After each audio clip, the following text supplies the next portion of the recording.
আসসালামু আলাইকুম রহমতুল্লাহি বারাকাতু। প্রিয় দর্শক শ্রোতা, সকলকেই পবিত্র ঈদুল আজহার প্রীতি ও শুভেচ্ছা। এই ঈদকে আমরা কোরবানি ঈদ বলি। কোরবানি এটি আরবি শব্দ কুরবুন থেকে, যার শাব্দিক অর্থ আসে নিকটবর্তী হওয়া, কাছাকাছি হওয়া। যেহেতু এই কোরবানির দ্বারা বান্দা আল্লাহ পাকের নিকটবর্তী হয়, কাছাকাছি হয়, এজন্যই এটাকে কোরবানি বলা হয়। যেহেতু এই ঈদের মাধ্যমে, এই কোরবানির মাধ্যমে মানুষ আল্লাহ পাকের কাছাকাছি হয়, সেই হিসাবে এটাকে কোরবানি বলা হয়। পরিভাষায় কোরবানি বলা হয় নির্দিষ্ট মাসে, নির্দিষ্ট সময়ে, নির্দিষ্ট দিনে জন্তুকে আল্লাহর জন্য জবাই করা। এই কোরবানির ইতিহাস প্রথম রচিত হয় হযরত আদম আলাইহিস সালামের দুই ছেলে হাবিল এবং কাবিলকে কেন্দ্র করে। তাদেরকে আল্লাহ পাক কোরবানির নির্দেশ দিয়েছেন। তারা কোরবানি করেছিল, একজনের কোরবানি কবুল হয়েছিল, আরেকজনের কোরবানি কবুল হয় নাই। তখন থেকেই কোরবানির প্রচলন শুরু হয়েছে। যুগে যুগে নবীদের আমলে, বিভিন্ন নবীর আমলে এই কোরবানি চলে আসছে।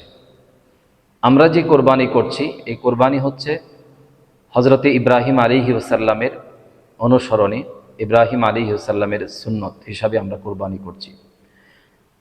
কোনো একদিন ইব্রাহিম আলাইহিস সালাম স্বপ্নে দেখেন তার পুত্র ইসমাইলকে কোরবানি করছেন।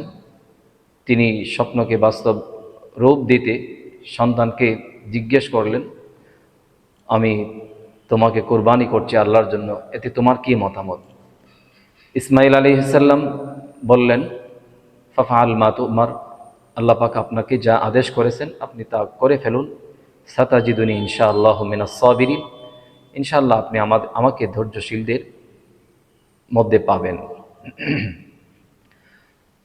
বাপ ছেলে এই কোরবানির বিধানকে বাস্তবায়নের জন্য যখন উদ্যত হলেন, ঠিক এই মুহূর্তে ইব্রাহিম আলাইহিস সালাম যখন নিশ্চিত ওনার সন্তান কোরবানি হয়েছে, দেখেন যে সন্তান কোরবানি হয় নাই, সন্তানের স্থলে পশু কোরবানি হয়েছে। ইসমাইল পিছনে দাঁড়িয়ে আছে। তিনি আল্লাহ পাকের শুকরিয়া আদায় করলেন। আল্লাহ পাকও ইব্রাহিম আলাইহিস সালামের দৃঢ়তাপূর্ণ ঈমানে খুশি হয়ে তিনি ঘোষণা করলেন, কদ সাদ্দাকতা রুইয়া ইন্না কাযালিকা নাজিজিল মুহসিনিন। হে ইব্রাহিম, তুমি তোমার স্বপ্নকে বাস্তবে রূপায়িত করেছ, আমি এভাবেই সৎকর্মশীলদের প্রতিদান দিয়ে থাকি। এই কোরবানির বিধান আমাদের জন্য কি রয়েছে এখানে? রাসূল করিম সাল্লাল্লাহু আলাইহি সাল্লামকে সাহাবায়ে কেরাম জিজ্ঞেস করলেন, ইয়া রাসূলুল্লাহ মা হাযিহিল আদাহি, এই কোরবানির মধ্যে আমাদের জন্য কি রয়েছে? রাসূল বললেন, ক্বালা সুন্নাতু আবিকুম ইব্রাহিম, ইহা হচ্ছে আমাদের ইব্রাহিম আলাইহিস সালামের সুন্নত।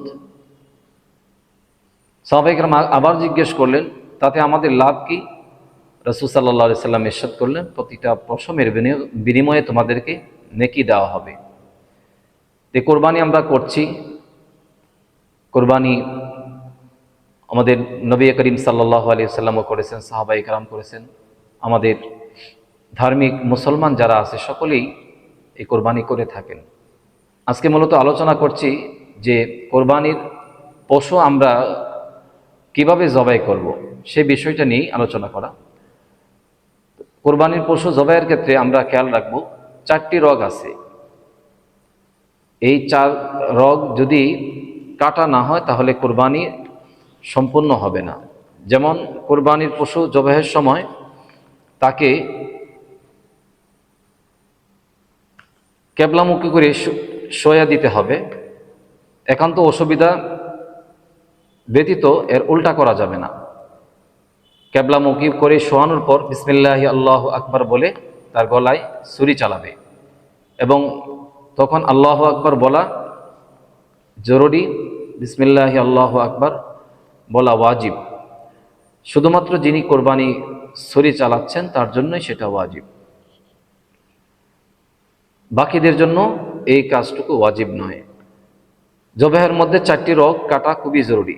রগগুলোর নাম হলো হুলকুম, মারি, ওয়াদাজান, আজিল। এই 4টি রগ, এভাবে পাশাপাশি রগগুলো আছে, যে এই রগগুলো অবশ্যই কাটা জরুরি। যখন আমার কোরবানি জবে শেষ হয়ে গেল, তখন যেন অনেকেই করেন, এই কাজটি করেন যে ছুরি দিয়ে পুনরায় আঘাত করা হয় খুব দ্রুত, এই কুরবানি জন্তুর প্রাণবায়ু যেন চলে যায় খুব দ্রুত, এজন্যই গলার মধ্যে পুনরায় আঘাত করেন। এটা করা নিষেধ, এমনটা করা যাবে না। আবার অনেকেই এমন করেন জবেহের পরে যে এটা পরিপূর্ণ নিস্তেজ হওয়ার আগ পর্যন্ত, নিস্তেজ হওয়ার আগেই চামড়া ছোলানো শুরু করে দেন। এমনটিও করা যাবে না। তো এইভাবে আমরা জবেহের কাজ সম্পাদন করব। আল্লাহ পাক আমাদের সকলকেই কোরবানির যত মাসআলা মাসাইল আছে সেগুলো সুন্দরভাবে সঠিকভাবে পালন করার তৌফিক দান করুন। আমিন।